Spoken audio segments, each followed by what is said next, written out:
Okay, hello everybody. Welcome to the spring debate on immigration. Thank you all very much for coming. And this debate is being hosted by the Transpolitical Forum, so thank you very much all for attending. Before we start, I just want to outline the structure of the debate so you all know how this is going to go. So in the beginning, each team, first we're just going to go through some introductions of the chairs and of the debaters, and then we'll move into the constructive arguments. So each team will have 4 minutes to present their overall side and their case and just what they're arguing in this debate. Then we'll move into a cross-examination period where the teams will have a chance to ask each other questions, and then they will have just a back and forth sort of debate between each other there, conversation. Then we'll have some questions from the moderators, and then we'll move into some brief midway summaries from each team, where they will have a chance to either give a summary of what they've stated so far, or they may use this time to respond to anything their opponents said so far in the debate.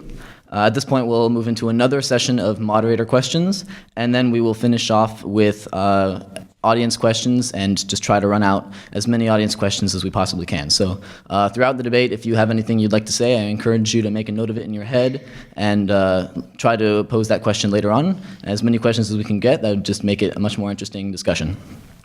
So now just to introduce myself, my name is Reese Disney. I'm going to be one of your moderators tonight. I'm one of the Associate Justices on the Judicial Board in ASUCI, and I'm a part of TPF, and it's my pleasure to be here with you all tonight.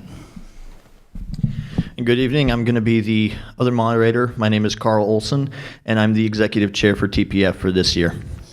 On the left side of the stage, we have the college Republicans, and on the right side, we have the college Democrats. And I will now ask that everyone up there introduces themselves real quick.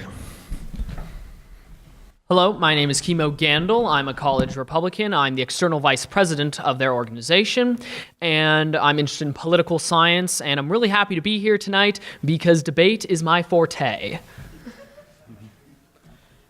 My name is Robert Petrosian. I used to be the chair of the UCI College Republicans about 2 years ago. Currently, I'm the chief of staff of the California College Republicans.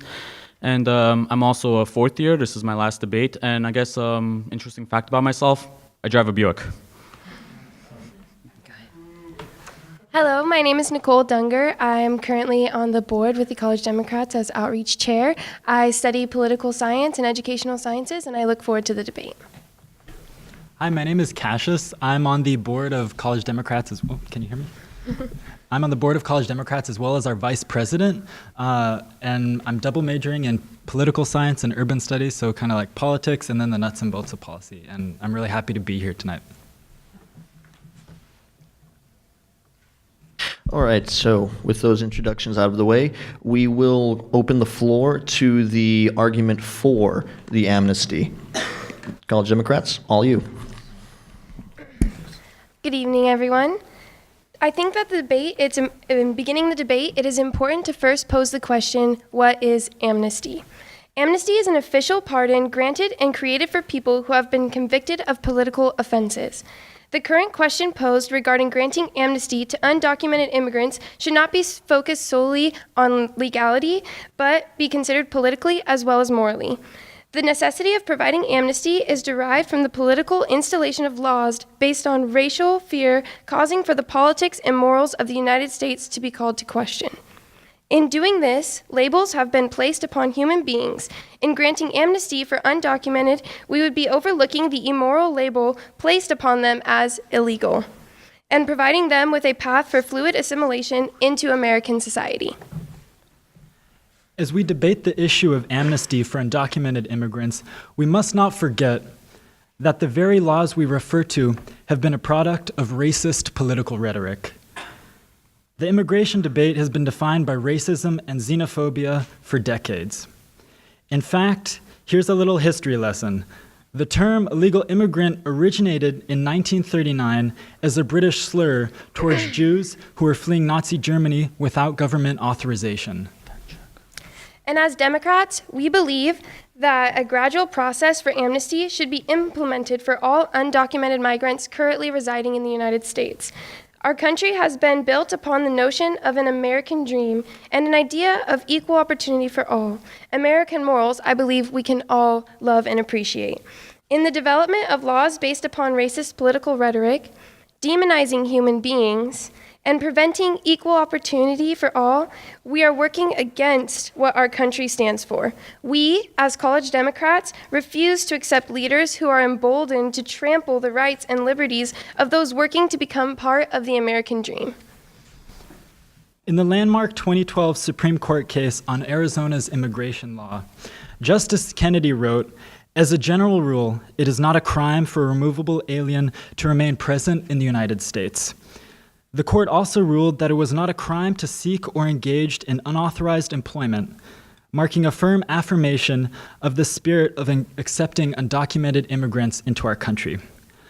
I mention this court ruling because it symbolizes a critical moment in the legal debate over immigration. This charged rhetoric we often hear, whether it be the use of illegal immigrant or the slightly more tempered unauthorized alien, this obscures the principles of economic justice that lurk in the spirit of our law. Our Constitution does not discriminate the provision of freedom based on immigration status, and we do not criminalize the bodies that choose to enter this country regardless of what means they use to do so. In this same spirit, we contend that the people we speak so casually of as undocumented migrants, our neighbors, our friends, our American brothers and sisters, we contend that these people have lived here as our equals in all but name, and that it's time we recognize them as fellow Americans. Thank you.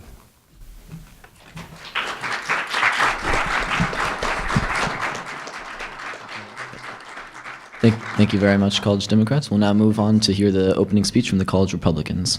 All right. Our speech is going to make our platform clear: law and order. And to put it bluntly, illegal aliens are doing exactly what their name implies: breaking the law. Title 8, Section 1325 specifically explains that illegal entry and continued residence in the United States is, in fact, illegal. Now, let's look at the facts. Illegal immigrants are a burden on the economy. A meta-analysis compiled by the CBO found that illegal immigrants cost the economy up to $100 billion per year, even with their payment of the sales tax taken into account. And this is a net loss both based on money and based off of social services provided, such as healthcare, education, etc. And this will raise unemployment and also harm low-skilled workers that are already here, some of them being legal immigrants. And number two, illegal aliens commit crime. Some academics have skewed numbers here and there, like in a recent study that came out of UC Riverside. However, considering that illegal aliens do not go through any background checks when they enter the country, that means that the real data here speaks for itself. And averages for violent crime and property crime and even rape spiked and even doubled in sanctuary cities after these policies have been implemented. And the Department of Homeland Security found that 62% of released aliens in sanctuary cities have criminal records. And also, most shockingly, the Government Accountability Office found that 27% of federal inmates are unauthorized immigrants. Number three, amnesty is unfair to legal immigrants who are already here or trying to get here. The traditional wait time to enter the country legally is anywhere from 5 to 10 years, sometimes even more. And amnesty sends the message that it's okay to cut in line and deny people who have tried to do it the right way an opportunity to get here legally. And it's a sign of disrespect to those who follow the law. And it also incentivizes even more illegal immigration and ensures that this problem continues in the long run as opposed to ever being dealt with through comprehensive policy. The democratic solution of amnesty would only kick the can down the road and would ignore the economic, criminal, and ethical problems that stem from illegal immigration. And it would also cost $2.3 trillion in order for amnesty to be implemented, according to the Heritage Foundation. If we pass this, our solvency will be at stake, mortgage rates would spike, schools will be defunded, like this one right here that we all love, and as an econ major, I could say that this plan is a fiscal nightmare. And the plan that we have as college Republicans is threefold. Number one, we need to build a wall. The CRS has found that there's a negative linear association between illegal immigration and having a border wall. The first step to solving this problem is to stop the inflow of illegal immigration so that we could deal with the people who are already here and also stop this from being a long-term problem 10, 20, 30 years down the road as it has been the last 30 years. Number two, visa enforcement. About 40% of the people coming in here illegally come here through visa overstays. And to address this, we should implement a biometric entry-exit program in order to know who is in here and to make sure that the people who have overstayed their visas would be able to be moved in a timely manner so that they don't overstay. And Congress appropriated funds for this in 2004 at the recommendation of the 9/11 Commission, and I believe it's time that we actually implement this.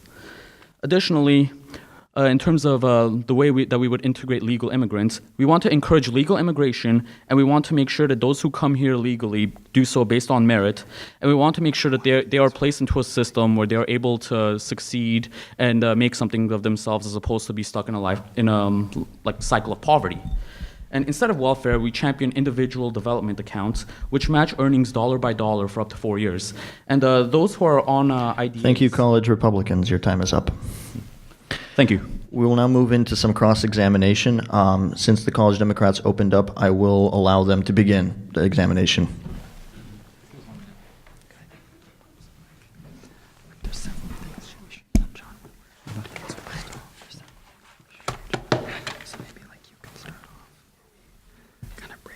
If you guys don't have a question, we can ask one. Go for it. Perfect. All right. So you propose amnesty. So please tell me, has there ever been a case in the history of the world where it is possible to economically integrate 12 million people with the blink of an eye? Is there? Let's hear it. Come on. So our position is not in favor of blanket amnesty immediately. We acknowledge that position is... So what is it? Well, hold on. Okay. Let's be I respectful. apologize. So our position, like I was saying, is not in favor of blanket amnesty overnight. We acknowledge that this is something that needs to take time, that we have a large population of undocumented immigrants living in this country. Estimates put that between 11 and 15 million, and these people cannot be integrated overnight. We are in favor of a process for that integration so that these people that have been working as our neighbors can be integrated in our society. So you'd agree with Donald Trump then, that we should have an integration process but enforce current immigration law?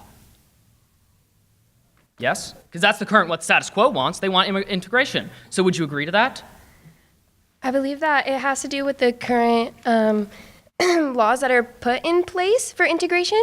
They make it extremely difficult for people who are unfamiliar with the language, who wait on wait lists for 16 years. They make it extremely difficult and extremely inaccessible to certain people.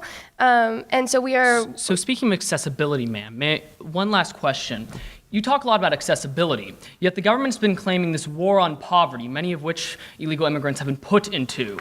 And this war on poverty has been going on since the 1950s, and we spent $22 trillion on it. And it hasn't changed one bit. So do you really think that integrating, quote unquote, integrating these people in society will do anything but put an entirely new class of citizens, those who are permanently impoverished in the population?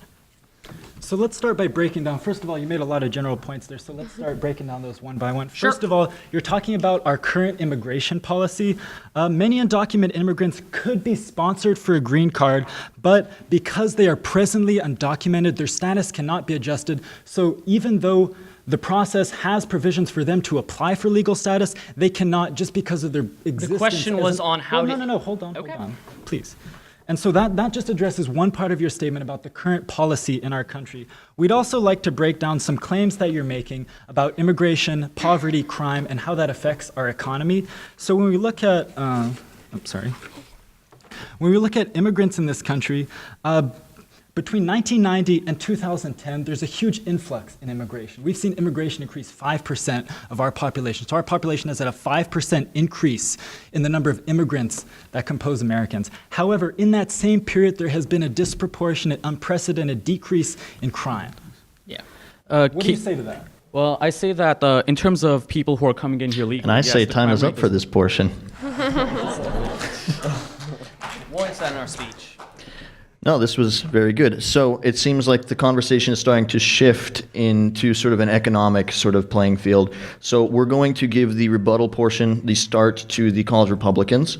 Once again, each team will have 4 minutes, and then there will be another set of cross-examinations. All right, so I'm just going to make this clear. That's the definition of a correlation without causation fallacy. Let me tell you what happened. In the 1990s, there was a massive economic boom, and during that time, we saw unprecedented development in the United States. What you're saying is a vague assertion drafted by academics to substantiate some sort of race-baiting strategy. Really what happened is America, under policies that allowed the free market to move, America was able to develop as a people. And because we were able to develop our infrastructure, we were able to develop people's access to that infrastructure, people were able to succeed, not because immigrants are suddenly good people. That makes no sense, and there's no empirical evidence to substantiate that. Actually, is it our? Yeah, cut them off. Okay. Where Mr. Petrosian is going to say something. Yeah, and also keep in mind, the topic right now is on illegal immigration. Legal immigrants, yes, like on average, their crime rates are lower, but the ones who are here illegally, because they don't have to go through any background check, because here's the thing, if you're trying to come here legally, you have to pass a background check, and if you have any sort of criminal record at all, you're not getting in. But if you come here illegally, you go past any background check or any way for them to verify whether you'd be a good candidate to be in this country or not, then of course, like on average, you're going to be much more likely to commit crimes. In fact, a lot of people who do come here illegally, they're actually part of transnational gangs, and that's why you see crime spike in a lot of places, like in Santa Ana recently, for example, and other cities as well that have employed sanctuary city legislation. So, on the broad sense, what you're saying might be true, but if you actually look beneath the surface, it's filled with fallacies and it's completely false, and if anything, proves our point rather well. I would like to propose the 2007 study on immigration that reported that immigrant men, both illegal and legal immigrant men, ages 18 to 39, was 0.7% incarcerated, while the native-born men from the same age group was 3.5%. And when we're talking about immigrants in our economy, specifically undocumented immigrants, since you're looking for that kind of clarification, undocumented immigrants in the United States make up a disproportionate representation in our labor force compared to their native-born counterparts. So compared to the population of undocumented immigrants that exist in this country, they represent a disproportionate number of people in our workforce. So Rob, you're an economics major, so you might appreciate the study that has been done on immigration. So a lot of economists that analyze illegal immigration and undocumented immigration look at the labor gap that exists in our labor force, a gap in skill, where there's a lot of jobs, particularly in the service industry, that native-born Americans simply do not fill.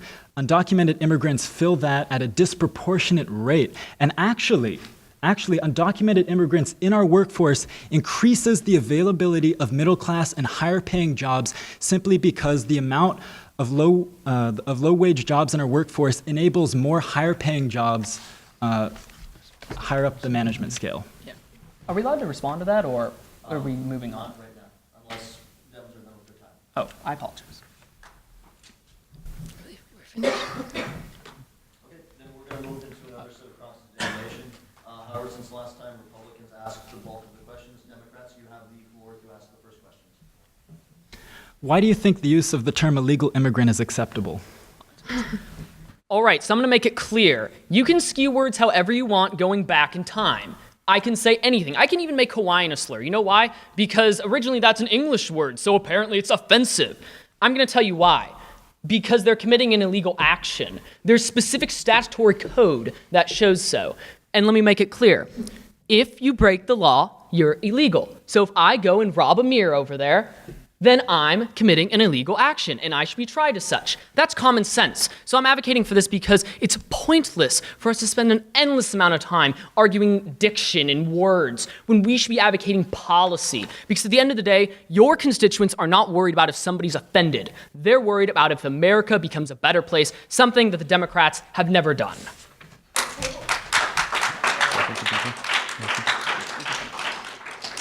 And also keep in mind that illegal alien is the legal term that's used by the U.S. government, and that's also the term that we agreed on before this debate. So I don't think it makes any sense for us to devolve into a battle over diction when we should be battling over actual policy as was agreed. Thanks. So, by the way, sorry, we forgot to mention this earlier. We're going to ask that there's no audience interaction until we give you a mic during the audience question portion. So please avoid clapping, snapping, or especially heckling. Anyone who is heckling will be given a warning, and the second time we'll politely ask them to leave the debate. Thank you. Though the term illegal immigrant may be the current legal term used, this was derived, as Cassius mentioned earlier, in 1939 as a British slur toward Jews who were fleeing Nazi Germany. So the current policy is developed through, based off of racial fears. Though it may be legal, that does not mean it's not something that shouldn't be changed. All right, so as Whoa, you... hold up. Okay. We got time. Of course. And so you're talking about legal terminology. We also want to remind you of other points that we've made in our opening statement, specifically the Supreme Court case in 2012 that I cited about Arizona's immigration law. And in that law, they specifically were talking about undocumented migrants in our country. And that court, in the spirit of that decision, we're saying that the presence of one's body in this country is not illegal. And that's a point that I'm going to reiterate time and time again if you continue to use that word, because the existence of somebody in this country, All right, you as done? opposed to their physical actions that they've taken, is not lawful. So when you talk, So what you're hold up. So when you talk about illegal immigration, that is a legal term, and you're misusing that term. So, and just to Wait, we misused hold the term that the law stipulates. That's what you're saying. Just to refute a point that Rob made earlier, in 2016, in April 2016, the Library of Congress and the Congressional Budget Office stopped using the term illegal alien because they recognized that that term not only implies a negative connotation on people in this country, but that it's simply not accurate. Yeah, okay, so I'm going to specify that right now. The reason we talk about the difference between illegal and unauthorized is a statutory problem. That's the reason those offices use it, not because they're race baiting people. There's absolutely no evidence to substantiate that. Now let's look at the other claim you try to make about somehow we're Nazis. That's probably the most ridiculous thing I've ever heard. Allow me to clarify. We've been using the term illegal immigrant since the founding of our country. It was debate when the Federalists began to talk. It was debate up until the time of the Civil War. In fact, actually during that time, there was the Know Nothing movement, which occurred under Abraham Lincoln. And had the Civil War not distracted, we would have seen a significant discourse happening at that time. So it occurred way before the 1930s. I don't know what you think immigration is the problem that just came about in the 1930s. That's ridiculous. Allow me to continue on. Thank you. That is time. Thank you very much. At this point, we're now going to pose a few questions from the moderators for each debater team. So each question will be intended to be answered by both teams. We'll begin with the first question. So many Republican figures have regarded the so-called anchor baby concept as a potential to legitimately undermine immigration enforcement, while opponents on the left have regarded birthright citizenship as being rooted in the 14th Amendment of the Constitution and have regarded the anchor babies issue as a theory or a myth. Several Democratic figures have expressed that the issue, in their view, is keeping families together, while the Republicans have claimed that this leads to many legal discrepancies. So my question is, should the children of undocumented immigrants legally become U.S. citizens at birth, and how should the presence of these children affect policy regarding the amnesty of undocumented parents? For this question, we'll have the Republicans begin, and for the next question, we'll have the Democrats begin. 2 minutes. Of course. All right, so there's two parts to this question. Question one is a philosophical one. Should it? And part two of it is it?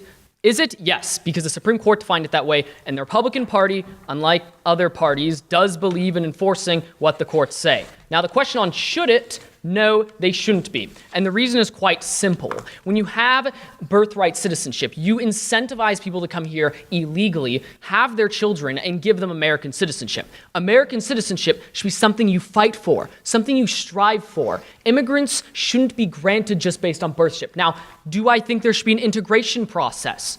Absolutely. There should be an integration process. But that integration process does not encourage us giving it out willy-nilly. And I know the Democrats are going to try to race bait and say, oh, this disproportionately affects Hispanics. The answer to that is no. It has nothing to do with Mexicans, Hispanics. It's not a race question. It is a matter of public policy and respect this American flag and for the American citizenship that is granted to us. In your answer provided, you claimed that American citizenship should be something fought for, not something provided for. Did you fight for your American citizenship? You, being born in the United States, you have been born on American grounds. You have been raised in America with American morals and American views. You have gone to American schools. You have been opened up to the opportunities that are within America. They should be granted to you. If you were born here, you cannot change the fact that you were born here. And we'd also like to reiterate the point when you're talking about immigrants in this country, specifically undocumented immigrants, the children of undocumented immigrants, parents who came here without documentation, what you might call they didn't enter the country through our legal system, their children are more than twice as likely to go to college as American native-born children. Furthermore, immigrants are also entrepreneurs. They're 30% more likely to start their own businesses than native-born citizens. Yeah. Am I allowed to respond to that? If you guys are done, Yeah, we're done. does your 30 seconds for rebuttal. All right, so that's an incredibly skewed statistic because that discounts legal immigrants, people who came here and worked their hardest. And when it comes to did I fight for my American citizenship, you're goddamn right. I would fight every day for my American citizenship. And if we went to war, our people would fight for it. The problem is when it comes down to illegal aliens, we don't create that establishment of citizenship. It's not the cultural icons that make Americans Americans. It's part of what comes here about an established system, things that we can definitely attach to. And I'm sorry if you can't attach to America as a culture, but America is more. America is something greater than just a random placard given out.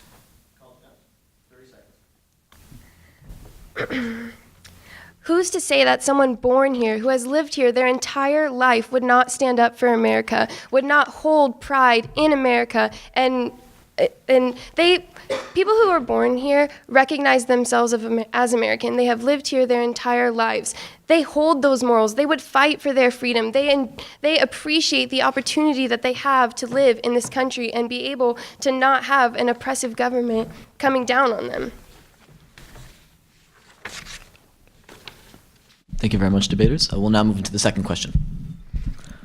Many Democrats, have argued that bringing undocumented immigrants legally into the workforce would help our economy by increasing consumption and tax revenue. Republicans have claimed, on the other hand, that by granting a path to citizenship for illegal immigrants, we are encouraging illegal action and inciting increased competition for blue-collar workers, leading to an overall negative economic impact towards Americans. My question is, in which ways would your specific plans assist the American economy, and why would it be more beneficial overall than the plans of your opposing side? We'll begin this time with the Democrats. It's basically like, is amnesty good for the economy, right? Yeah.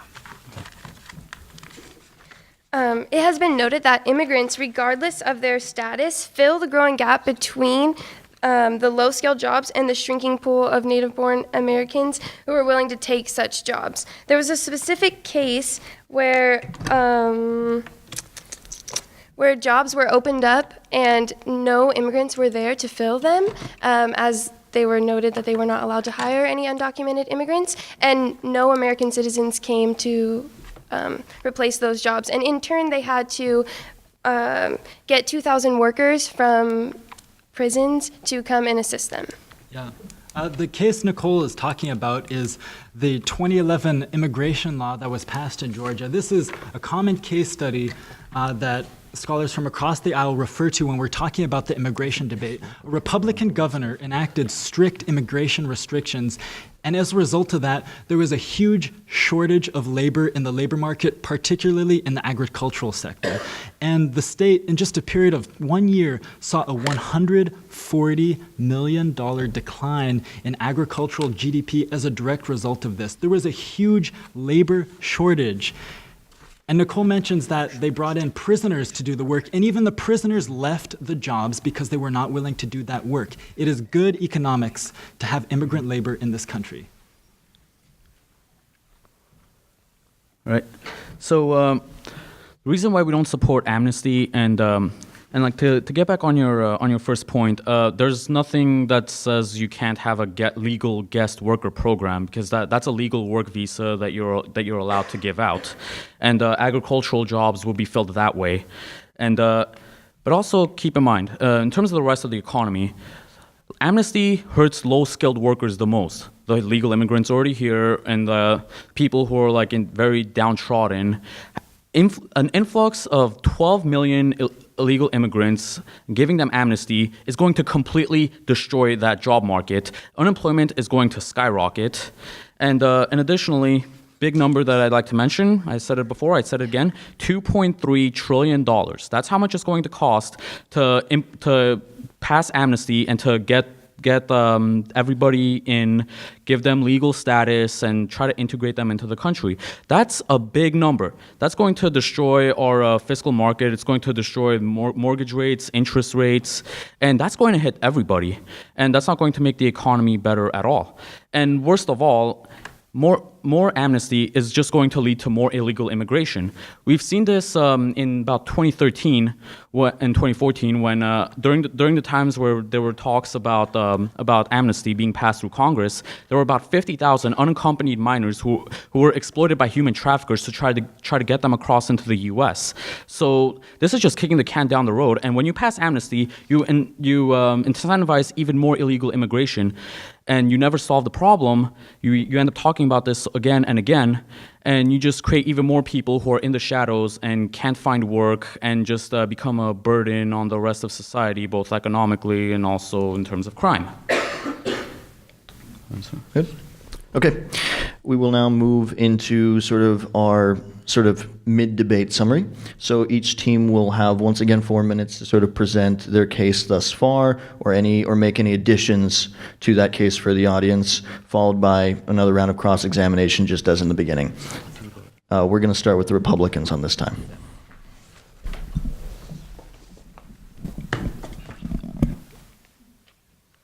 We're starting with Republicans? Perfect.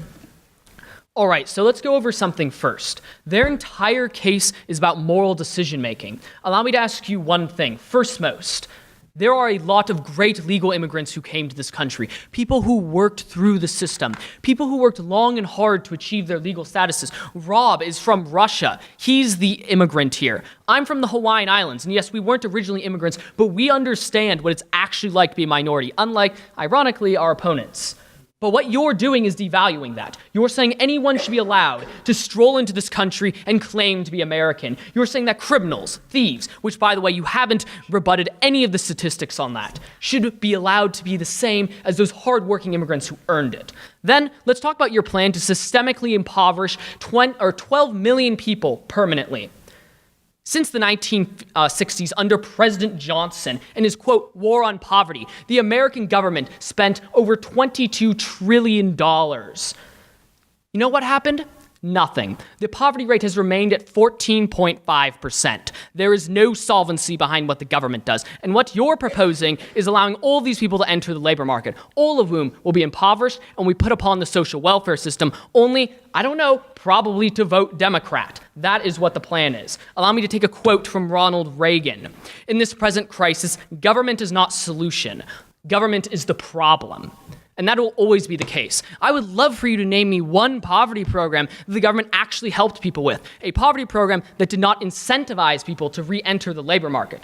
On the other hand, the Republicans have had a specific advocacy in how we plan to solve this with an integration mechanism. Individual development accounts, which were implemented in 1997 in areas like Michigan, for instance, have had solvency in integrating people while encouraging them to keep jobs. And we only need to do it for 2 years, unlike the Democrat plan, which permanently impoverishes people. And this has been shown to statistically work. Individual development accounts have been shown that 35% of those participants own businesses, 84% own homes, and 80% go to college. It empirically works because it incentivizes people to join the market, and it doesn't disillusion them to permanent poverty, which is what the Democrats, at the end of the day, are wanting to do. They never really brought up any statistics which how immigrants help the economy. Now, there was one. They cited a 2007 study. There's several problems with this study, though, that academics have skewed. For one, they have gratefully overlooked discussing how they came about these conclusions. So allow me to tell you. When people take these studies, they look at county areas, not cities, not individual communities. When you look at county areas, you have skewed statistics. That's like comparing Huntington Beach and Santa Ana and observing, oh, Huntington Beach crime went down. I bet the people in Santa Ana are committing less crime. That makes absolutely no sense. Those studies are created that way in order to induce people to come to false conclusions. Our studies that we cite look at individual communities, not just random clusters that they happen to form for their statistics. It's a massive problem in academia. We need to talk about the methodology behind these studies. Then look on top the economic argument. Their only economic argument is, oh, it'll damage the labor sector. Rob already brought up how we're solving this. For one, guest visa programs. We can control what the economy needs there. Second off, we already talked about integration process. That integration process brings people into the economy. Third off, we specifically brought up about how we're going to have enforcement mechanisms to allow people to access the labor market in an equitable manner, something that illegal immigration doesn't allow. It only spams immigrants, basically spams workers into the agricultural industry. And sure, that might help us in the short term, but we're stealing jobs from American citizens. So I emphasize the Republican platform very easily. Jobs, jobs, and jobs. Because at the end of the day, people aren't looking for this race discourse. They're looking for actual plans. Thank you, Republicans. That is the end of your time. The Democrats, at this point, you will have a chance to present your summary and or give any arguments or responses to arguments that were proposed by the Republicans throughout the debate so far. Yeah. So first, we'd just like to start by breaking down some myths that we're hearing from the Republicans, particularly regarding undocumented immigrants and their composition in our labor force.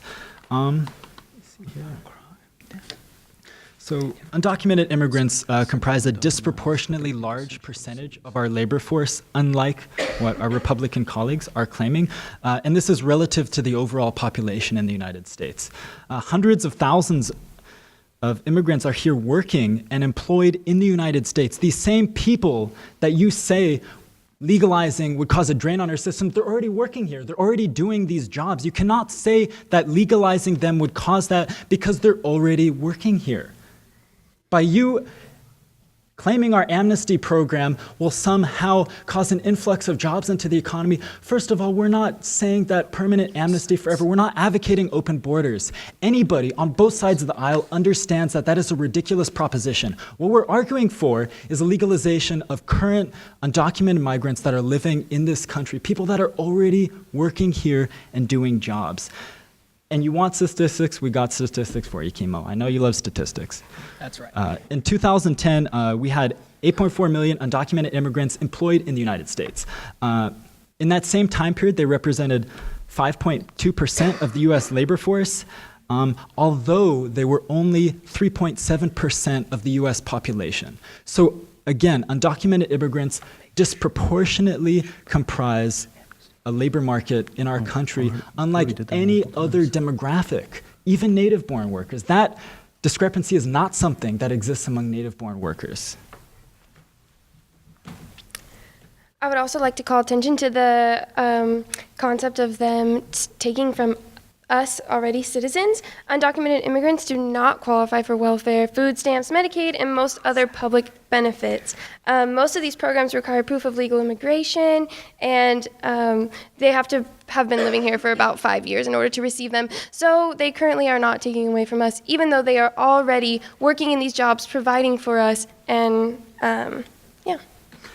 And so statistics consistently support the argument that US-born children of immigrants, undocumented immigrants, are more likely to go to college, they're less likely to live in poverty, and equally likely to be homeowners as the average American. These people that you are saying the legalization of would cause a drain on our system, they're already here, they're productive members of our society, and we believe that it's our job as representatives of the politics of our country to acknowledge them and give them amnesty. Also, they are currently paying taxes. They make up $10.6 billion worth of state and local taxes. Providing them amnesty will only contribute more. This will make them be required to pay more taxes and contribute more into our economy. 2 minutes for cross-examination. Sure. So you said they're contributing money to the economy, yet I clearly read you evidence that shows illegal immigrants by themselves take over $100 billion per year. You say they only contribute 10. So let's do some math. What is 100 minus 10? What is 100 minus 10? That's my question. 90. Is that the Right. answer? So the net deficit would be 90 billion, right? Right? It's basic math. If you're giving in 10 and you're taking out 100, then there's a $90 billion deficit. Could we agree to that?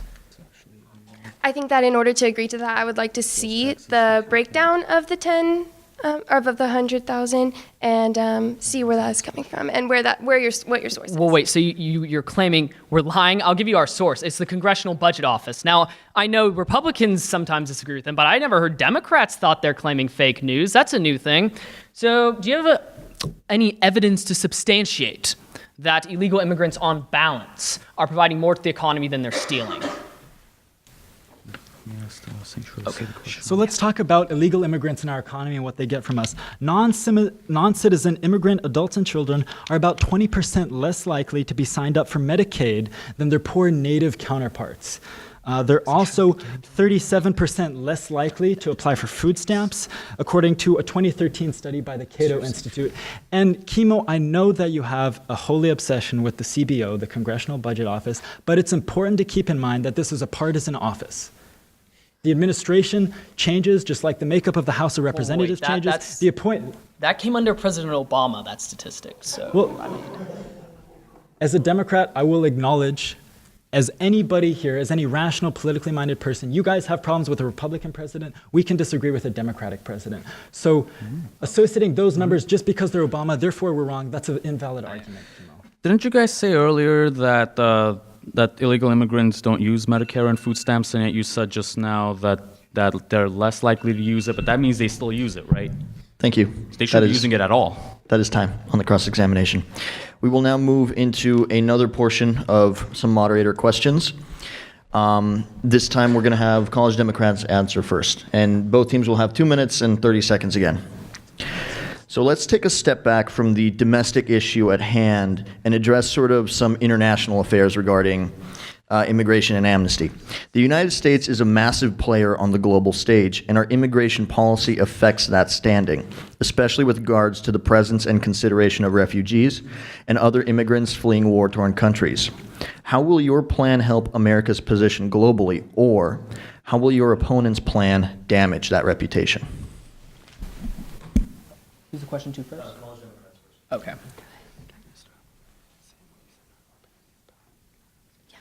So a position that we've consistently been making, and that I will make again, is that immigration is good for the American economy.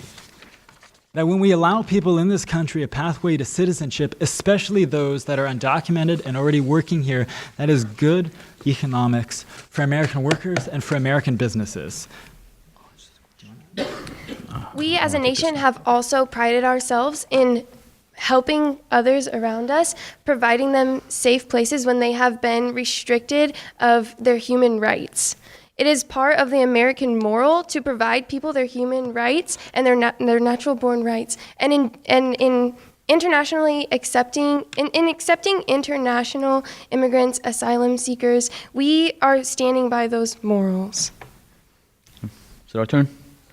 Right. So in terms of whether our position will help the U.S. globally, I think it will, because our idea for how we want to do legal immigration is we simply want the best that the world has to offer, and we want to make sure that they come in legally.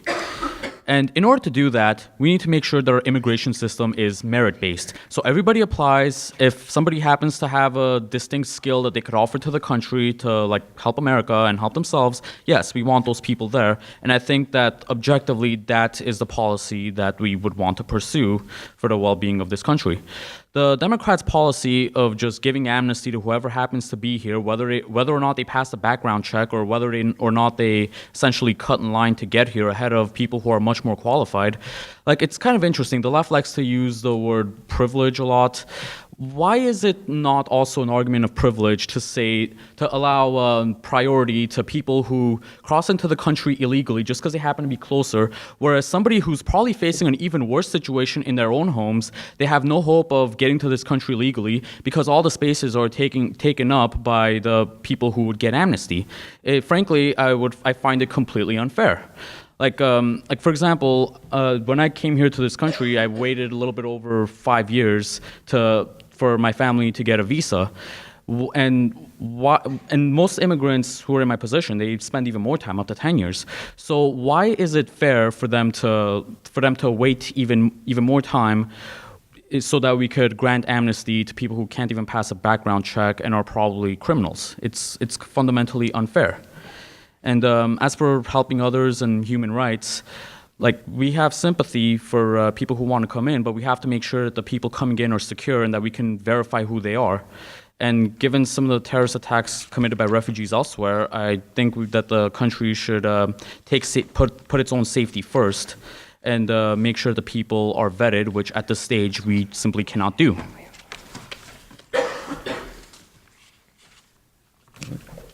Thank you. Okay, so at this point, we'll now have 30 seconds of responses from each group, beginning with the Democrats.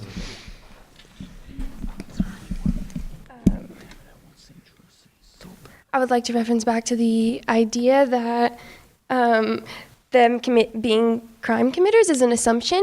Also, I would like to say that you can't just assume that the people who are already here are not also fleeing horrible circumstances in their home countries. Providing amnesty to the people who are already within the United States is not only people who are just coming here to work. There's plenty of people who are also here searching for a safe home away from their country of origin. And when we talk about privilege, and you mentioned privilege, so I'd like to talk about undocumented immigration as a story of privilege. Our immigration policy disproportionately favors, with the strict requirements to enter this country, it disproportionately favors the wealthy, privileged residents of other countries, and it Thank you. That is time. Does not help the underprivileged. Second question. This one will start with the college Republicans. Wait, do we get a rebuttal? We get a rebuttal, right? Oh, We each get a half. yes. Yeah. Sorry. My bad. All right, so I'm going to make this clear. Our policy is America first. They claim we can't assume people are committing crime. I gave you a study that showed you specifically in sanctuary cities, rapes doubled. It's literally the term There's of other crime. cities. Yeah, I just gave you the study in our first speech, and I know you like to cherry pick counties, but I look at studies that look at cities. Now, yes, your own authors tend to skew the studies because they don't know how to write properly, but what I'm saying is look at the data. Now, secondly, when we come down to economic hegemony, look at the United States and Mexico. They don't respect our country. Thank you. That is We time. shouldn't- Perfect. So, as I said before, now I'm going to ask one more question, and that's going to start with the college Republicans, and we're going to follow the same format, after which we will open it to the audience. So, finally, I would like to ask a question pertaining to UCI. President Trump recently claimed that he would defund cities and institutions which claim to be either sanctuary cities or sanctuary campuses. The ASUCI Senate has also been sort of toying around with the idea of making the school a sanctuary campus in order to protect our undocumented students. However, this could threaten our federal funding, and we are unsure at this time what that ramification would be. What is your stance on this issue, and how will your plan secure the best education and funding for the largest number of students and faculty possible? We get 2 minutes. Can we go first?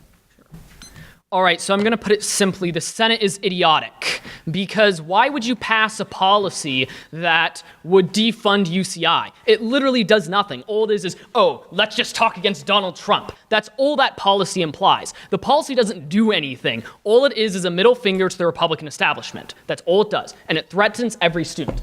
Now, what do I think we should do with undocumented students in UCI?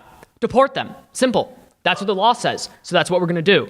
That is simply putting America first. Now, yes, they can come back, but they must come back legally. So when it comes down to it at the end of the day, we're going to pass policy that follows something called the federal government comes first, not some random student government. The federal government has a right to make laws, and the student government does not have a right to impede upon those laws. They can't suddenly decide, oh, we're going to go violate the Constitution.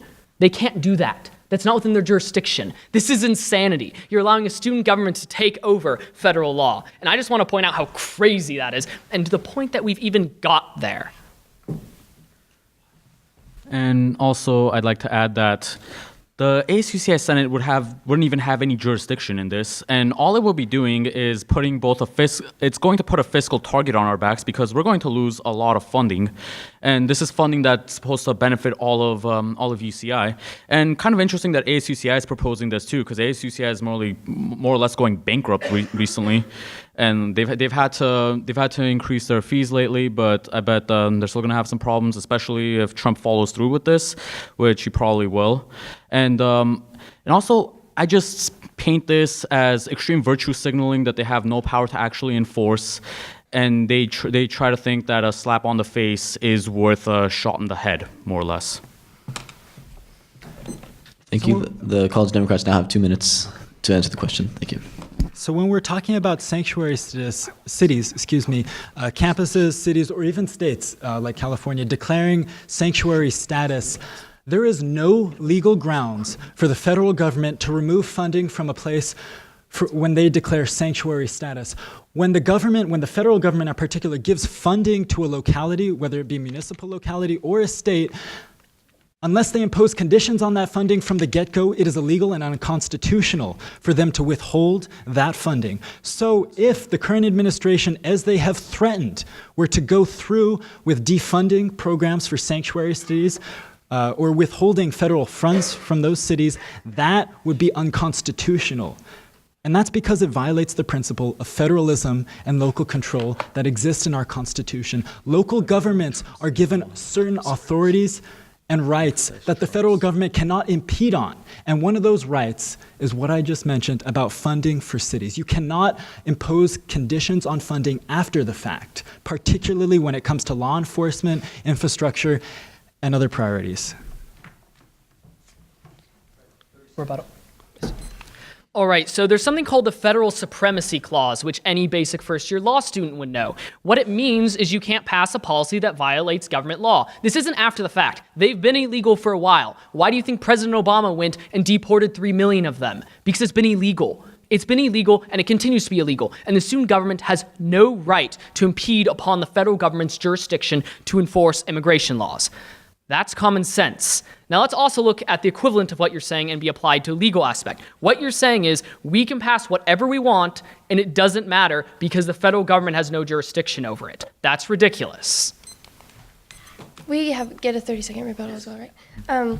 The student government, though, does have the right to stand up for its students. That is part of its job, regardless of the impact that it will make in the future. It is their job to stand up for the people within the university. As we have such a large population of undocumented students here who have worked just as hard as the rest of us have, if not even harder, it is important that we have a student government who represents us and will stand up for us regardless of what is being imposed. Not exactly in the best interest Thank of you very much. everybody to go That's get the end of funding. time for this question. We're now going to move into audience questions. We're going to take approximately 20 minutes on this, although if there are a lot of questions, we'll try to answer as many as possible. But if the interest of time comes first, then we will have to cut some of them short. Just to clarify how this is going to work, so as you're all doing, you're already raising your hands. So this is how it's going to work. You're going to raise your hands. We're going to bring the mic to you. You're going to ask your question, and then we are going to come back. You're not going to have the opportunity for a follow-up, unfortunately. If you wish to continue, you'll have to ask a second question. We also ask that you keep it topical. Any questions that we see as not constructive to the topic of this debate or just to be sort of something unrelated, we will just reject that question. Yes, so no personal attacks to the debaters. This is kept on topic. Thank you. So we'll just begin, I guess, right over here. Hi. I have a question for both of you. It's kind of on the same topic, but I suppose different answers. But for the college Republicans, how would Trump get Mexico to pay for the wall? And for the college Democrats, why would the wall never be paid for? I'll start off and I can do the other half. Yeah. Do you all want us to go? We have 2 minutes, right? We're going to do 1 minute. Okay. So keep everything going. We want to get as many questions as possible. All right, so we'll start on this. We're going to amend Rule 130.121 to redefine applicable financial institutions to include transfer companies like Western Union and redefine account to include wire transfers. At that point, illegal aliens will not be allowed to wire money outside of the United States unless they prove documentation that they are indeed legal. That would effectively cut off $24 billion of aid going back to Mexico, which they would have to make up for on their Social Security net. What that means is, effectively, Mexico can either pay $10 billion to build the wall or $24 billion to a bunch of poor Mexican citizens that suddenly had their only source of revenue cut off. College Democrats? Wait. That's all good. Okay. Yeah, you can go. Go for it. So we're opposed to the wall for a simple reason that I will elaborate on, but the main reason is it's fucking stupid. Actually, no, this is good. When we talk about immigration into the United States, specifically undocumented immigration, the majority of undocumented immigrants came here legally. They're not running over the border as the stereotype paints a caricature of them as. They come here legally, they overstay their visas, they fly in, they overstay tourist visas where they're working and overstaying a work visa. So the wall does not solve that problem that you're talking about with illegal immigration. Furthermore, I do not understand why there's this obsessive idea that Mexico should pay for that wall. The majority of illegal immigrants, contrary to popular myth, are not from Mexico. They actually aren't. Also, I would like to bring back the point that you made about the ASUCI trying to implement sanctuary UCI. Anyways, being a slap to the face, I feel as though the wall is... Unfortunately, that is time. Next question, let's take someone from this side. I don't like mics. Okay. For the college Democrats, I have both for the amnesty and everything. The college Democrats, amnesty, do you believe advocating for citizenship or legal status? And how do you define between those two? And for the college Republicans, you are against amnesty. Do you believe in a situation to integrate them through citizenship or legal status, through military service or other social work? Thank you. Could you please repeat the question? I'm open to military service, though, to be honest. And also, like, in terms of I know, but I've kind of got my own too. So when we're talking about amnesty, it's both. So to become a citizen of the United States, first you have to have legal status. So without first giving people legal status, it is impossible for them to then become citizens. So when we talk about amnesty, it's both. First, we want to give legal status to those undocumented migrants who are here, and then we want them to have a pathway to citizenship. All right, so we find giving citizenship to people here illegally an insult to the people who had to work hard to come here legally. And in terms of how we would try to integrate the people who are here legally but want to do it the right way, the best way to do it would be to go back to their home countries and then reapply again. And also you mentioned military service. I would be open to something along the lines where somebody can serve their country for a given number of years and then come back and be eligible for legal status and maybe, like, I wouldn't say citizenship, but at the very least legal status so that their kids can become citizens. I would consider military service to be an acceptable enough debt to repay for breaking the law. Okay, thank you very much. The next question will be right over here. Yeah. Shortly after the election, there was this huge group of people, and they were arguing with me and about immigration and race and everything. And speaking about race, this is what really turns me off is that why in the world is diversity and mass immigration only happening in white countries? We always talk about illegal immigration being a racial issue. What about the illegal immigration that's going on in Europe? They always say this is natives' land. What about Europe? Why does Europe have to suffer from Muslim invasion? Shouldn't the white people have their sanctuary in Europe? Come on, let's figure out a compromise. Thank you. Oh, who's the question directed at? Either of them. I mean, this campus has a group for a certain type of races, Hispanics, Asians, but there's no white group on campus. I'm not even European descent. If you want real equality, have a white group on campus or have no racial-based group. Okay. So I guess whoever would like to begin by answering. Oh. Okay. Okay. Well, I'm fine answering. okay. Hold on. All right. Calm down. Could we get some clarification on what the specific question is there? Yeah, if you believe there are white supremacists who want illegal immigrants out, shouldn't the white supremacists at least have a sanctuary in Europe? Off topic. No, it's not. I'll answer it. Technically, it isn't. It's just a really. Because Well, just for clarification, the topic of this debate is on United States immigration. Okay, then let's talk about E-Verify then. E-Verify. Should we implement E-Verify among welfare programs and on employment? How about that? E-Verify. Okay, I can answer that. Okay. Whoever would like to respond first. Yeah. Do you want us to go first? Sure. Okay, so E-Verify, I think it's a good system on its premise, but the problem with it is computerized programs always have a tendency to not work well. And the problem is when you're dealing with 12 million people that are here illegally, that could be a big problem. The status quo works about it quite fine, but I would say that there needs to be immigration policy that prevents illegals from getting welfare. Because yes, they are able to get fake social security numbers. Like Kevin DeLeon. No, okay. Yes. Actually, yes, that is true. Okay, yes, that's actually true. But when it comes down to it, at the end of the day, we want to look at policy that actually helps people in the long run, which we're about helping American citizens, not just about hurting illegals. Illegals are hurting Americans, and thus they need to be deported. So we're against E-Verify because that would, earlier we cited the harsh immigration law passed in Georgia. And that caused a huge shortage in the labor market and ultimately was severely detrimental to the agricultural economy of that state. E-Verify would do a similar thing because unfortunately, undocumented immigrants, because they're undocumented, while they pay other taxes into our system, like income tax and sales tax, not income tax, E-Verify would be a way to weed out undocumented immigrants and have their illegal status realized, and we're against that. Our next question is going to be over here.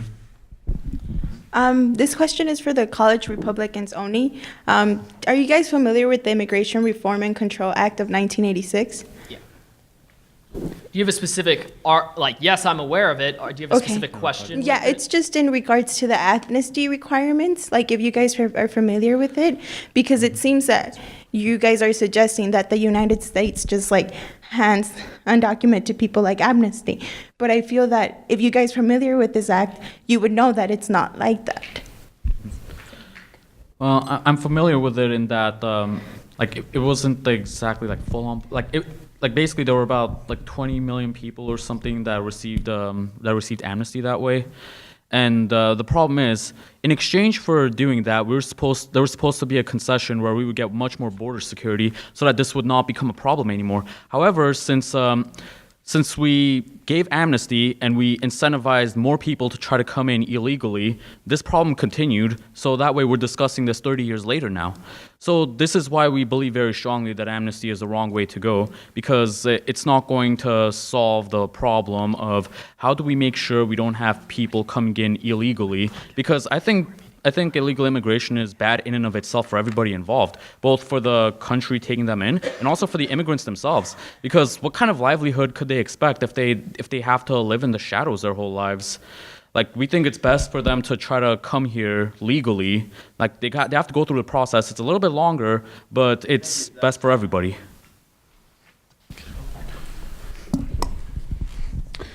Hello, how are you doing? So I want to kind of assess the economic factors of amnesty.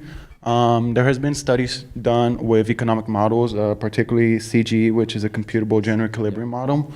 And that model is specifically focused on how policies would change the current situation of the country. So it's a policy used a lot in feasibility. Model used a lot in feasibility of policies. Based on this model, focus on a specific county, but its studies did find that in the LA County, amnesty or comprehensive immigration reform with amnesty, as they call it, would bring 1.5 trillion additional GDP over the next 10 years to the US, and increase it by 0.84%. It would have a significant increase in California in general, a 1.9 billion increase just for LA. And then also, they also conducted a study on, just having, legal status, but not necessarily providing amnesty. And they found that it would only increase it by 0.44% and only bring 792 billion GDP over the next 10 years. And finally, they found for mass deportation, it would decrease the economy GDP by 110 trillion over the course of 10 years. So I want to understand, what the college Republicans or you guys think about how this model assesses the situation, or if it's a valid model. Perfect.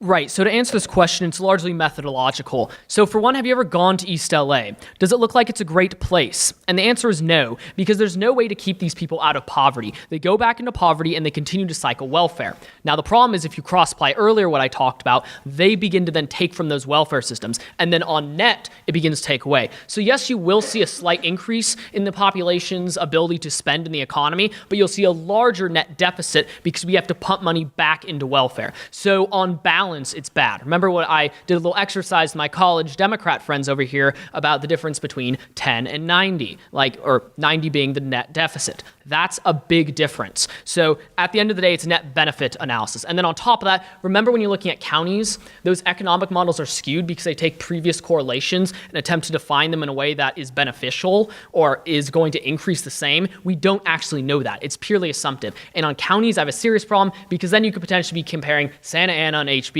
and that's not an actual empirical analysis. I just want to note that this model has been known to be impartial. Oh, okay. It's wrong, but okay. Are we? Was your question also directed at the college Democrats or just the Republicans?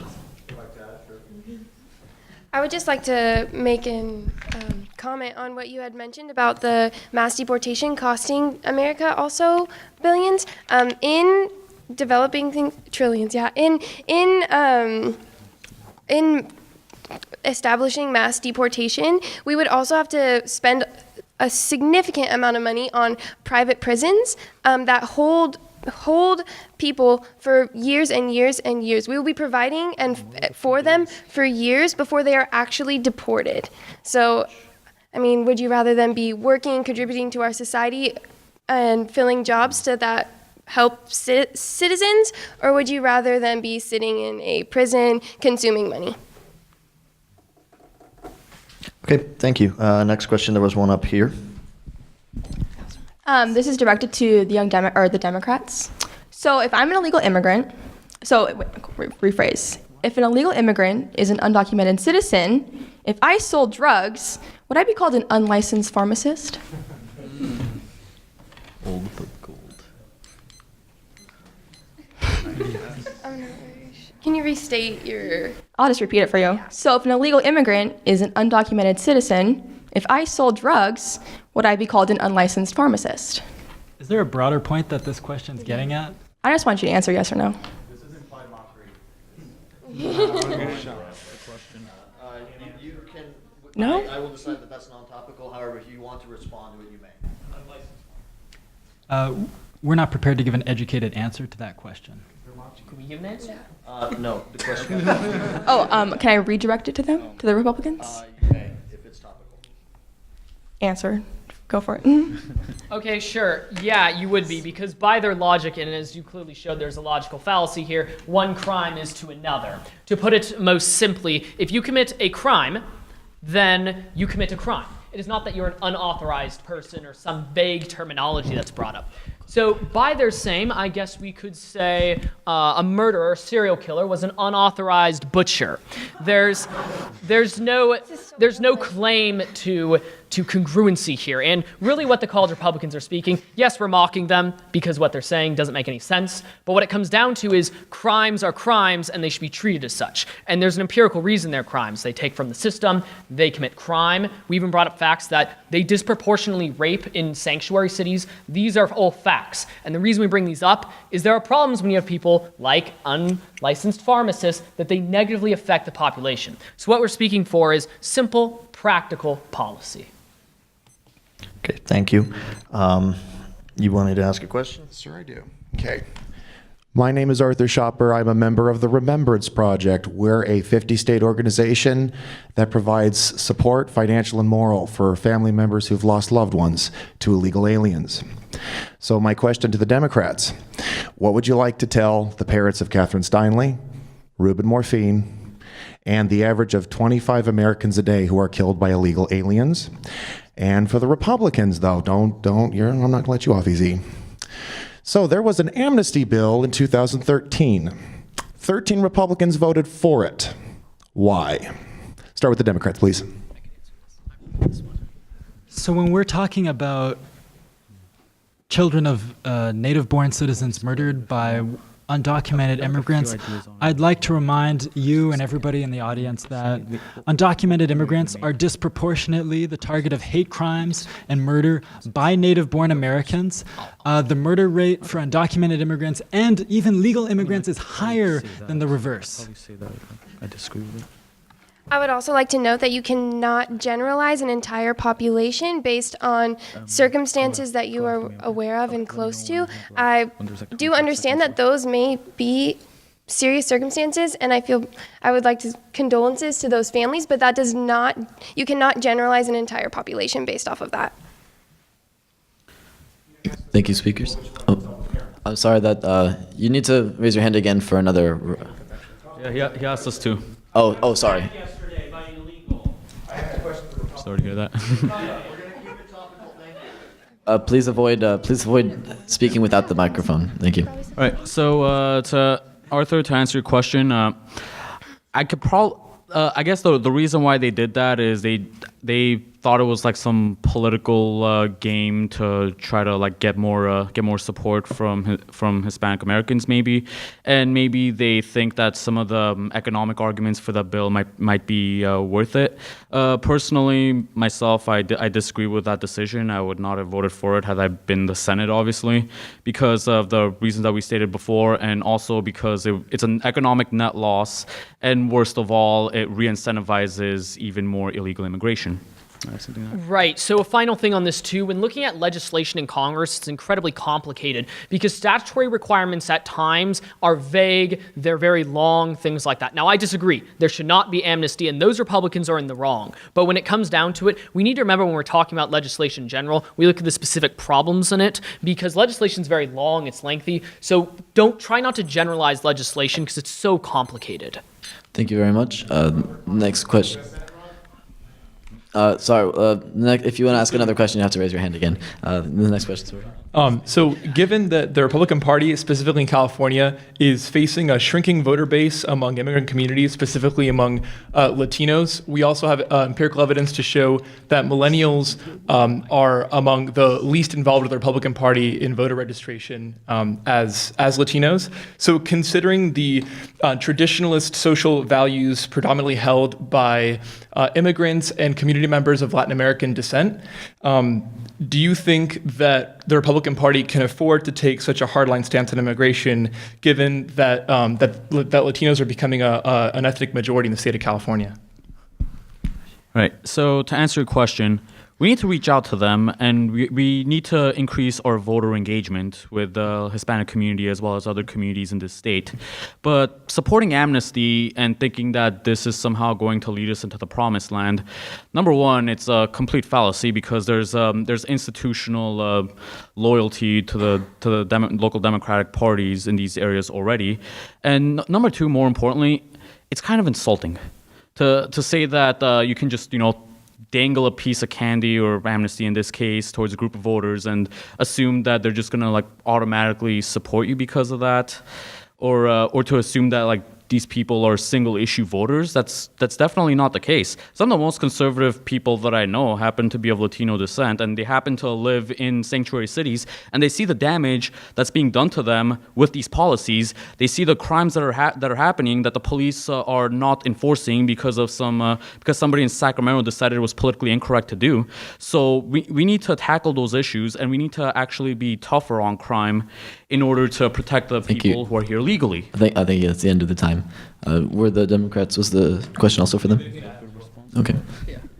I actually would like to add something to that.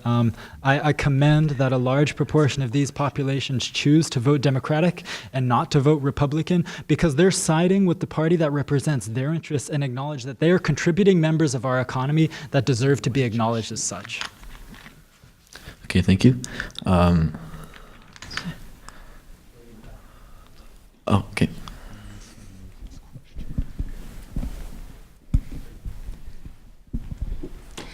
This question is more aimed towards the college Republicans, but I do welcome the college Democrats to respond as well. So today in this debate, you've mentioned a lot about these background checks and implying, correct me if I'm wrong, implying that these background checks would happen before they entered the country, meaning no criminal action in this country yet. But with these background checks, how does that account for corrupt governments, such as where my family is from in North Korea, where my grandfather, who's a refugee, is labeled as a political criminal? So how do the background checks that you've been referencing this debate affect the status of someone able to come to this country? And this was directed at the, sorry. Directed at college Republicans, but I do want to hear from the college Democrats as well. Thank you. All right, so one of the primary problems when it comes down to this is that the system itself has difficulty tracking where everyone goes, which is really why I'm against amnesty. But when it comes down to looking at places like North Korea and political refugees coming from that area, the question is not so much can we decipher if they're criminals or not. The question is more of what is the history of that specific person? Because in a lot of cases, people they give answers to what they want to do. For instance, a lot of terrorists that come from the Middle East, they say things on social media that indicate whether they're going to commit terrorist actions. That's simply factual. We see that in Europe in a lot of cases. When it also comes down to it, I'm not saying the system is perfect, but we do have pretty good background checkers. And I would say the empirical evidence shows that with extreme vetting, we can mitigate the possibility that these people will be committing crime, or in the worst case, like the Middle East, terrorism. I think it's also in talking about your grandfather, I believe. Yeah, being labeled as a political criminal and not being able to be accepted into the country based on the background checks, when in such case, I believe you bringing it to attention is saying that he has not been a contributor to such political actions. So it's kind of making a point to the background checks that are currently being done not actually being what you say they are. Okay, thank you. Let's take another question. Let's go somewhere. Let's go here. How many questions can I ask? Just one. We asked if you asked one. Hello. So I have a question for college Democrats and Republicans. So to college Democrats, you said that we should give undocumented immigrants legal status and then eventually citizenship. So what about documented immigrants or like legal, like visa holders who already applied for citizenship or green card? Should we like automatically give them citizenship? Also to college Republicans, you said that illegal immigrants should be deported, right? Yeah. But what about people who came here legally and then overstay visa, and then they married, they applied or they married to like a citizenship holder, like a US citizen, and they became a citizen or like they trying to become a citizen? Should we deport them, or like what should be the line? Yeah. Should we take? Who would you like to answer first, if you have a preference? Okay, we'll just go Democrats first and then Republicans. Our personal view is that in those who already hold legal status and are working towards citizenship, the aim is to get those who are undocumented to the same legal status and then have them all go through the same process of citizenship. It should be a collaborative thing so that it's not only them just skipping ahead of them and immediately getting citizenship. They should both be brought to the same legal status and then both into citizenship.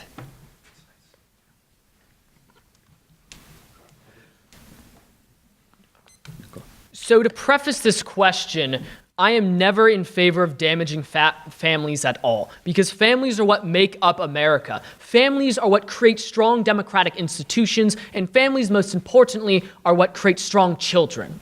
That being said, unfortunately, I cannot delineate between people who break the law. In fact, the immigration offices, would likely catch such a scenario before it happened. But if it did, courts and our justice system has a way to solve such discrepancies. So it depends on the contextual analysis that is happening at the time. And I would say that would be an answer best solved by a justice, because it depends on the context in which they came to this country. Especially if they're crossing a border illegally, unfortunately, you have to go back.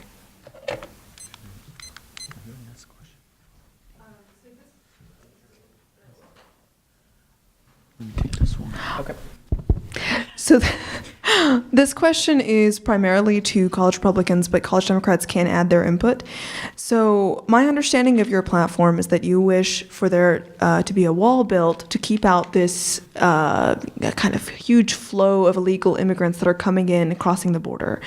So what do you say then to the Pew Research statistics that say that the unauthorized immigrants crossing the border is at a net zero and has been so for the past 2 years?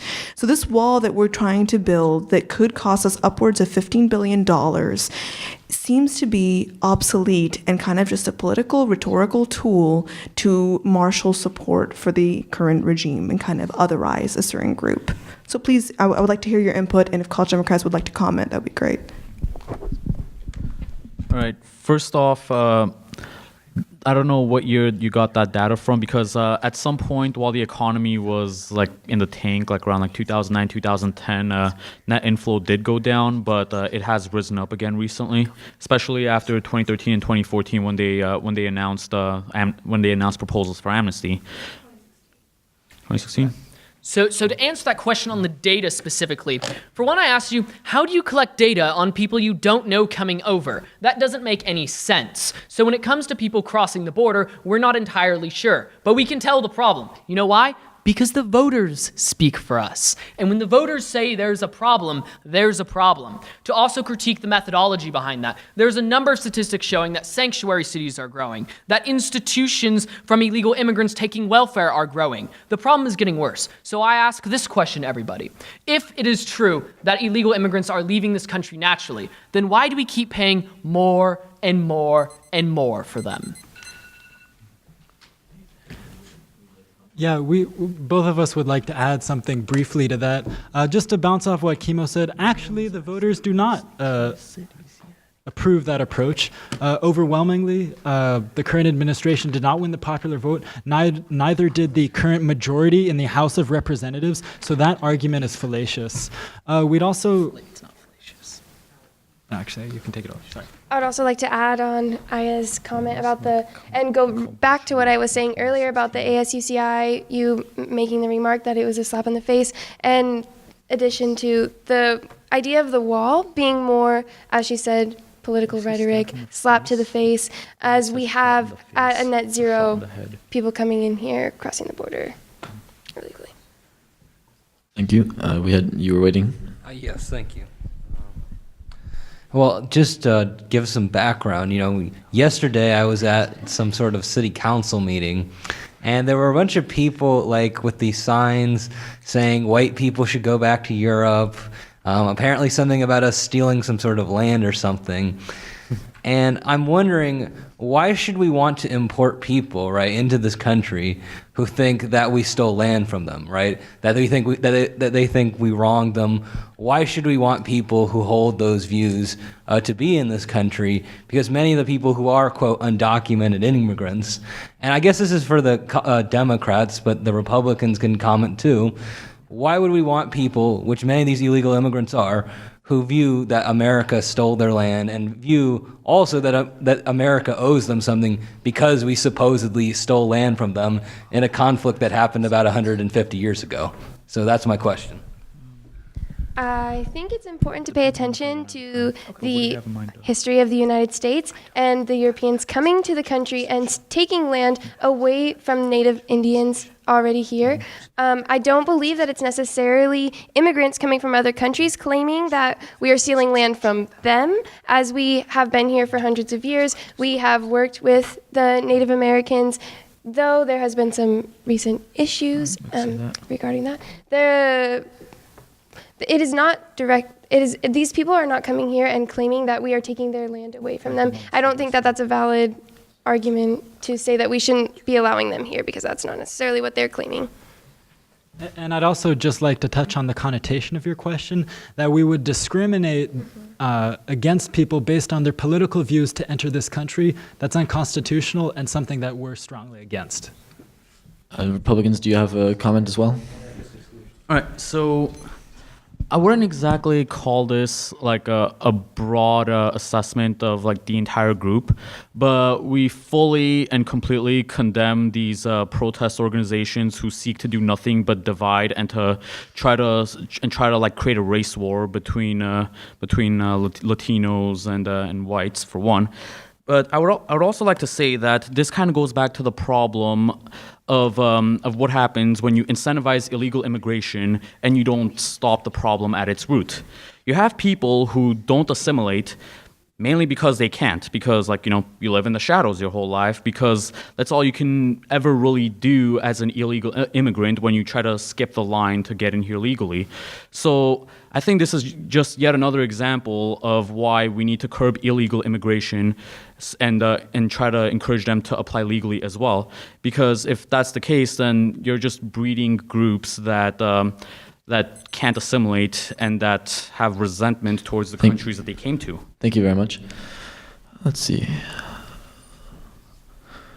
We're going to take people who are asking the first question before repeat questions. Oh, yes, yeah. If you have a repeat question, we'll be giving preference to first-time questions. So we'll start over here. All right. So this is a question mostly for you guys, the Democrats. I mean, if you guys want to talk also, whatever. All right. So let's say that, okay, so your amnesty program, right? You're saying that, the people who are already here that are undocumented, you'll give them citizenship and like legal status eventually, right? Right. Just Other way around, but yeah. Yeah. Okay. They're undocumented, right? You'll slowly Provide give them legal Yeah. Okay. status and So say that Hillary Clinton won the presidency, and we're going to roll out this, new amnesty program. So I'm a legal immigrant, and how would you explain to me that, oh yeah, by the way, you spent 6 years, a few $1,000s, and literally you could have just came here, sat down, and you would have gone the same thing. Like, could you just explain that to me real quick? So our position is not in conflict with anything you're saying. Where you're a legal immigrant and you have a pathway to citizenship in front of you, we're advocating that same pathway to citizenship be given to people who are undocumented. Also, in specific regard to your situation that you have proposed, I think that it's more. I think that in light of letting those who have spent the money and the time in order to get here and gain their citizenship, to know that these are also their brothers and sisters, people within the United States. We are all here together, and it should be important that we support one another. Granted, I may have gone. Or you in the case may have gone through more initially in the beginning, but this shows that we are making movements forward so that they shouldn't have to, so that other people shouldn't have to go through that same process if they understand how difficult it is. Of course. So I find it hilarious that the other people standing on the other side of the stage, they can't empathize with you. I wonder why. Because they don't care about legal They don't care about how the legal system works. They don't care that it is deeply disrespectful to charge you thousands of dollars and then just to hand it off to somebody. The reason being is most of the Democrats, and really this is a very cynical perspective, but it's true, they just want more voters. Because if I give you citizenship, are you going to vote for me? Yeah, you are. Exactly. That is the reason they're handing off the citizenship. They don't care about you. They care about political expediency. And I come up here and I'm not saying exactly popular views, but I'm saying how it really is, because that is the strategy of the Democratic Party. The Republicans stand for virtue. The Democrats stand for expediency. Maybe it's because we believe that the current charging of thousands and thousands of dollars is unjust. Much. Next, I see the question over here. Thanks, sir. All right, so this is also a question, but I just want to make a comment. Earlier, college Republicans stated that they're in support of strong families. So I want to say, what do you say to the families that are participating in DACA and DAPA? DAPA having the judicial issue it's having right now, who cannot reach legal status but are willing to pay income taxes and aiding in the economy.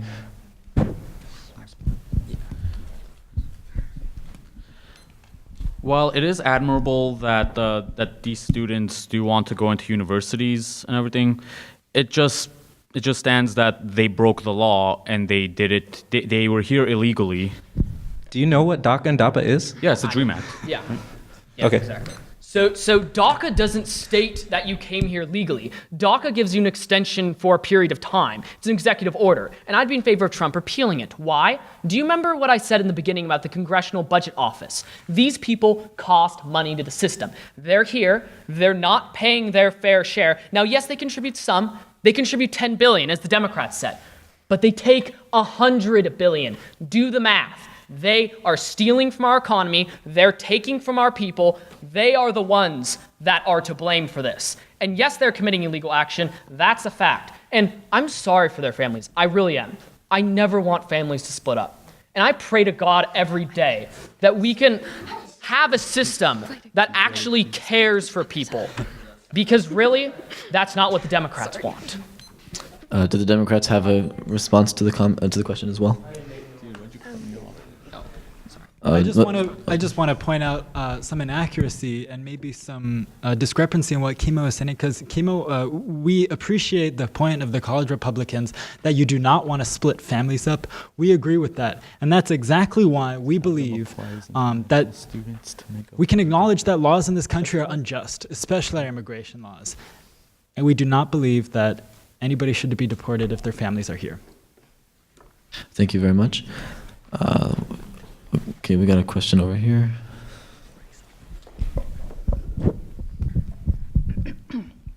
My question is towards the college Republicans.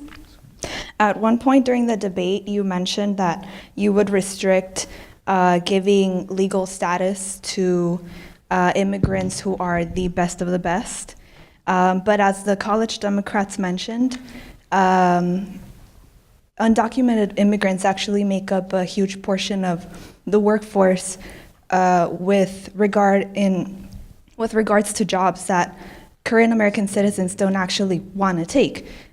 Like, for example, agricultural jobs, low-skill manual labor.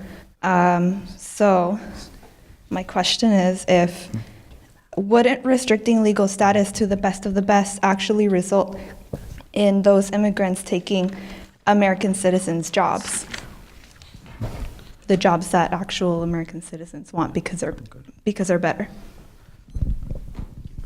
Okay, first I would like to say that while there are some economic contributions from those who are here illegally, there are much greater economic costs. As we've discussed earlier, they've contributed 10 million towards the economy, and they've cost 100 billion. Like, do the math. One is 10 times greater than the other. And as for agriculture, we're not saying that we're against guest worker programs. I think those should continue with great checks on the visa program, of course, to make sure people don't overstay. But it's kind of interesting. A lot of the supporters of the Democratic policies here have more or less reduced illegal immigrants to saying, oh, they just do the work that nobody else wants.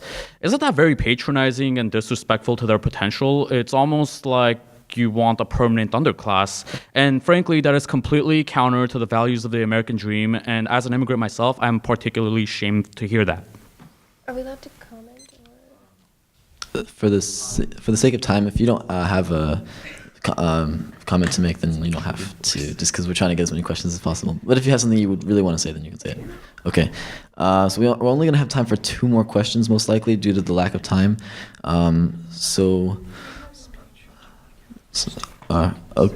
Okay. That's okay. Hi. Okay, yeah, this one's mostly focused on the college Republicans. So you say you're about law and order to enforce current laws, but it also seems like you're not against changing laws because you seem to be fine with with revoking birthright citizenship. So don't really so don't really say that you're for enforcing current laws if you are for changing some laws in accordance to this. Okay, but it also seems like to deal with this problem of having a bunch of people here not with it, I guess illegally, yeah. You could also just change other laws about their legal status. So early on in the 2017 election, I looked at Paul Ryan's website, and he had a certain policy for giving legal status and a pathway to citizenship for undocumented immigrants, so long as they met certain conditions, such as registering themselves into a system, and having a one-strike policy, and not allowing them to have benefits that are reserved for citizens. It wouldn't allow them to become citizens before other people immigrating legally, so it's not like they're cutting in line. Try to speed it up. Okay. Sorry. Okay. But it seems like after Trump got elected, Republican policy shifted to something more unnuanced and more nationalist. It seems like. Is there a question? Yeah. Okay. So it discourages illegal immigration by making the deportation process more efficient and illegal immigration more difficult. But it doesn't change the problem that the reason people illegally immigrate is exactly because the legal immigration process is too inefficient. How do you explain this shift to seemingly simpler, unnuanced policies? And do you think it addresses the root problem of why people immigrate illegally in the first place? Okay. So to answer that question first most, I said the law should be interpreted as the Supreme Court said. So yes, they get birthright citizenship right now. They do, because that's what the court said. Do I want to change it? Absolutely. And there's nothing wrong with changing the law. What makes an institution legitimate is when they have a process of reform. So yes, they get their birthright citizenship. No, I don't want them to have it. Now, to go on to your second question, when it had nuanced policies, I'd have to disagree. I would say the policies now are much better. And via Paul Ryan, I don't agree with everything Paul Ryan does. Clearly, he's not exactly my side of the Republican Party. Now, he's a fine guy, but there's not everything in his policy that should be advocated or implemented. So that would be my response to the Paul Ryan question. Oh, did the Democrats have a response? Or was the response just for the Republicans? Okay, so we have one more question. Sorry, so we wanted to get to all the questions. We apologize that we weren't able to get to everybody. Sorry about that. Hi, so I'm actually doing research on college Democrats and college Republicans at every UC school. So it's been cool going to all the UC schools. But my question is, so with this debate on immigration and I guess in some part a vision of America, in what vision of America do you think Democrats and Republicans agree upon? In what vision do you think they disagree upon? And do you think these are ultimately compatible or conflicted? Is this directed specifically about immigration though, or? Yeah. On topic. Sure. Yeah. Okay, so specifically in regards to immigration, please. Yeah. Do you guys want to go first, or we? Oh, sure, we'll take it away. Okay. So I think, despite our differences over what we'd like to see U.S. immigration policy look like, I think we do have one huge area of common ground, and that's specifically that we'd like to see a better United States, a better job market, a better economy, one that benefits all people. And I think that's a huge area where we agree with them on. We want the economy of our country to be better, but our differences lie in how we get there. I'll do it. Right, and I guess to like add to Cash's point, I would say that on immigration, both parties are doing what our idea of like the initial American dream is, the idea that anyone can come here and succeed. We just happen to have different ways of doing it, and like sometimes, like for example, with us, we care more about the process, and we want to make sure that everybody comes here legally, so they could actually be able to achieve those goals. Whereas I guess with the Democrats, it's more about like trying to keep families together, and it's more of like an emotional or moral argument, I would suppose. But at least with us, we want to make sure that we continue America's legacy of being a country where anyone can succeed. We just want to make sure that it's a fair process for everyone and nobody cheats the system. Thank you very much to both teams, and thank you for all the audience members who gave questions. We apologize we couldn't get to all the questions. We're now going to have closing. Oh, sorry. Oh, yes. We're now going to have closing statements from each team. Oh, sorry. We ask that you keep it to 1 minute. Yeah, just because of the sake of time, we're going to ask that you keep it to 1 minute if possible. We can begin, since at the start of the debate we began with the Democrats, we will begin the closing statements with the Republicans, and then we'll move to the Democrats. Okay. So what this boils down to is pragmatism versus virtue signaling. And the reason it comes down to that is because the Republicans propose economic policy. We propose articles where we specify the methodology. We propose a 3-pillar plan that will counter every part of the immigration plan, whereas the Democrats believe everyone can get together, hold hands, and have a kumbaya circle. And when it comes down to it, there is no evidence that will ever occur. There's still going to be criminals. There's still going to be crime. The economy is still going to be damaged. They have not answered any of the questions we've given about the methodology of their articles. They haven't answered a single question about the economy except the agro industry, even though when I showed them the math, 100 minus 10 still is 90. So there's still a $90 billion deficit there.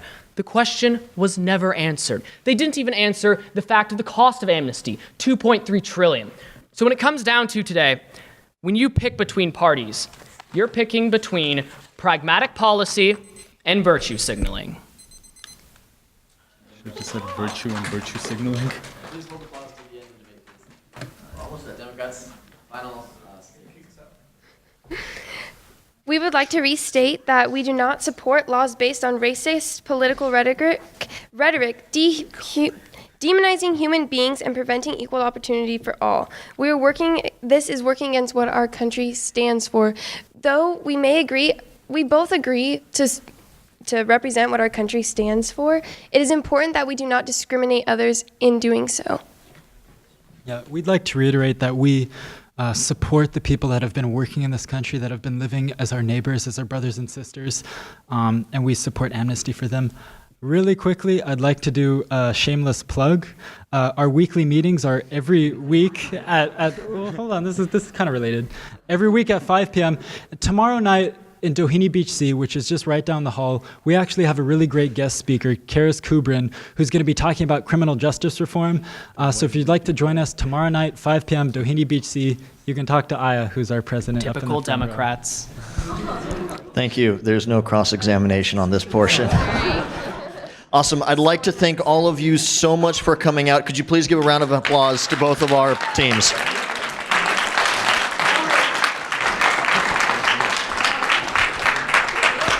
Also, for those of you interested, so the Transpolitical Forum, we hold informal debate at our weekly meetings. Something like this, just scaled down a bit. If you like getting involved, if you like seeing cross-party politics as what we do here tonight, we meet Monday nights at 6 p.m. in Social Science Lab 159. Find us on our Facebook page and share the live stream to all your friends. Thank you. Thank you, everyone, for asking such wonderful questions, by the way. I only chewed on your pen twice.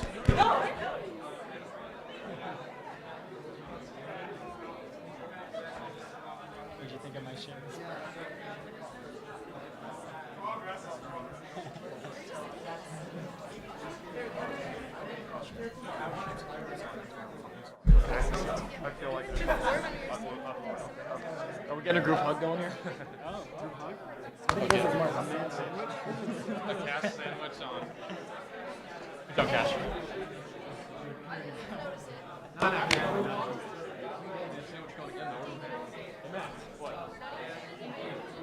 can get something else going. That's still a man sandwich. It becomes a panini. It's hot and pressed.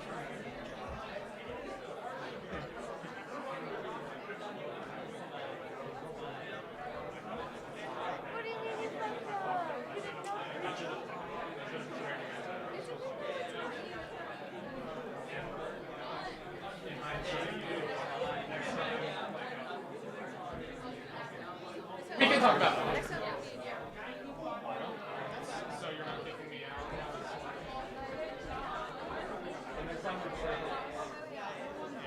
We'll scroll.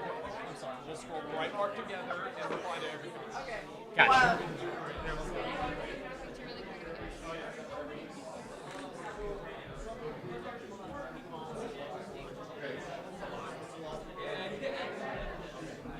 I got it.